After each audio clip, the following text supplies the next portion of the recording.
In a lot of open world games from the PS2 and Xbox era, the chaos was incidental, a side effect of the freedom that these games were giving players for the very first time. In Grand Theft Auto 3, Rockstar didn't expect people to do what they did with that game. The things they would do to cheat the game's missions by using its open world mechanics, they were all things that were never intended by Rockstar, and a lot of those exploits were removed by the time Vice City rolled around. Mercenaries, however, is one of the earliest open world games to embrace the chaos instead of rejecting it.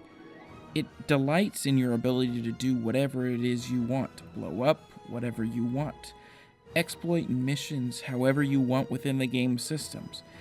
If you can do it in the open world, it's fair play in the missions as well. And the game's physics engine makes its chaotic approach very clear the moment you start playing it, when something explodes and sends it twirling across the map. And all that chaos is definitely where the fun of Mercenaries lies. Both the shooting and explosions are still pretty damn good, especially considering it's an open world game.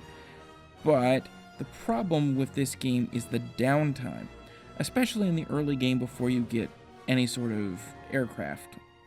On your way to go shoot people and blow stuff up, you'll spend a ridiculous amount of time in a car, very slowly driving to your destination along sparsely populated, very PS2 era roads.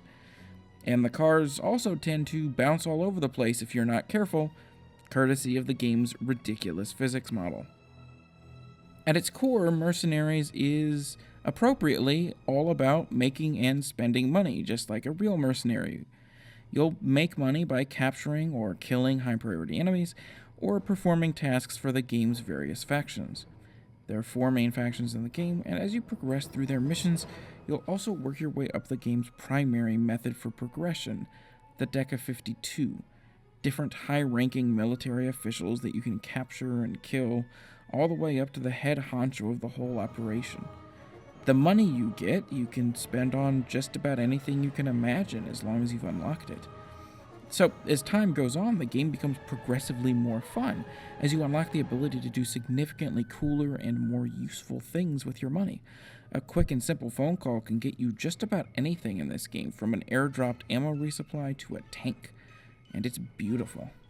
Still, Mercenaries is a game that's going to need you to make your own fun. It's definitely one of those games that hands you all the tools you need, but doesn't really explicitly tell you how to use them. And I love a game that's willing to leave that up to the player. Give me a basic framework and a set of tools, and I'll happily go off into the world and poke around it myself. So if you're looking for a very tailored open world experience like you might find in a lot of modern games, you're not going to find it here. And even if you're looking for that vast, open, fun sandbox, it takes the game a little bit to get there. But I think it's well worth the wait. It's also just fun to look at this game as the predecessor to other games that would eventually embrace the chaotic elements of open worlds. It's really easy to draw a line between this game and the Just Cause franchise, for example.